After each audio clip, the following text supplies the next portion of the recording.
Spiders might send you cold with fear, but have you ever heard of a phobia of fruit? British single mum, Fran Dando, has banana phobia. Now, it stems from a childhood prank from her brother, trusted brother. He put a banana in her bed and she froze in panic when she got in and squashed it. Now, she can't stand the sight of bananas. She even uses gloves to feed them to her young son. Well, what other unusual phobias do people have and how do you beat them? We're joined now by psychologist Anthony Gunn, who used to have a phobia of hospitals, and Sunrise viewer Dimitra Proestos. Good morning to you as well. You've got a phobia of dogs. Yes. More on that in a moment. Anthony, let's kick it off with you. What is a phobia and how do you get them? Well, basically, Mel, a phobia is a fear where it's totally out of proportion to the actual risk of the situation. And so, for example, a person with a phobia of birds may not be able to handle a feather, or a person with a phobia of snakes may not be able to see them on television. So once again, it's where the fear is totally out of proportion to the risk of the actual situation.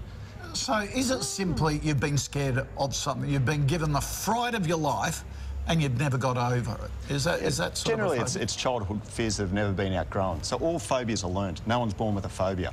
Now, the good news is that all phobias can be unlearned, which is good news for the sufferers out there. Dimitra, yours is dogs. Yes. And that's what happened to you, wasn't it, when you were a child? You That's got a fright. right. Yeah, when I was about 10 years old, just playing out on the street with my friends, and a dog started chasing us.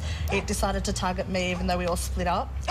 Just in the nick of time, his owner grabbed him, so it missed out on biting me, but it's kind of scarred me for life. How much though? Like to the point where you can't go anywhere near them? Yeah, if I see a dog up the road, I need to cross the street and wait a little bit, make sure it's always in my sight. Even if it's on a leash, I will walk around. Even if I end up on the road, I will have to walk all the way around. My fiance has a dog. I don't even go into the backyard. Whoops. I stay on the veranda where it's blocked. Yeah. Wow.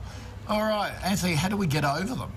Well, the way is to face your fear in very small steps. So, unfortunately, science shows that there's no other way of dealing with a phobia. Say, listening to CDs or hypnosis, unfortunately, have got no scientific backing for being able to fix the phobia. So the person has to actually confront that which they fear. So what would Dimitra do? If she saw a dog coming, she'd say, right, I'm not going to cross the road. Or go home and watch Lassie. In all seriousness, that could be a start for some people. Though it's really important to break it down into small steps and face the fear gradually. So in Dimitra's case, it could be something like seeing a dog behind a closed fence and then gradually walking up close to that fence and then eventually walking closer to the point where she can actually touch the dog. Are you going to try that, or is he going to get rid of the dog for you? We'll compromise, yeah. All right, good luck. Anthony, just run us through some other ones too, because you've got here light globes. Yeah, this is another common one. Yes, buttons. With the light globe, the gentleman, I've seen a few for this, that one person in particular, the light bulb actually exploded over the top of them when they were a child, and so that they were terrified of going into rooms that had light bulbs. Likewise, needles. This is actually the reason I became a psychologist, was to treat myself. I had a phobia of medical procedures after I was operated on in a third world hospital without anaesthetic. I just had two female nurses holding me down. So as a result, I couldn't get needles or go into hospitals. Other phobias include birds, so someone may not be able to handle a feather, spiders, this may relate to you there, Koshi. Cockroaches, buttons, and Mel, snakes. I think that's a bit of a strong one for you too. Spiders and the stove.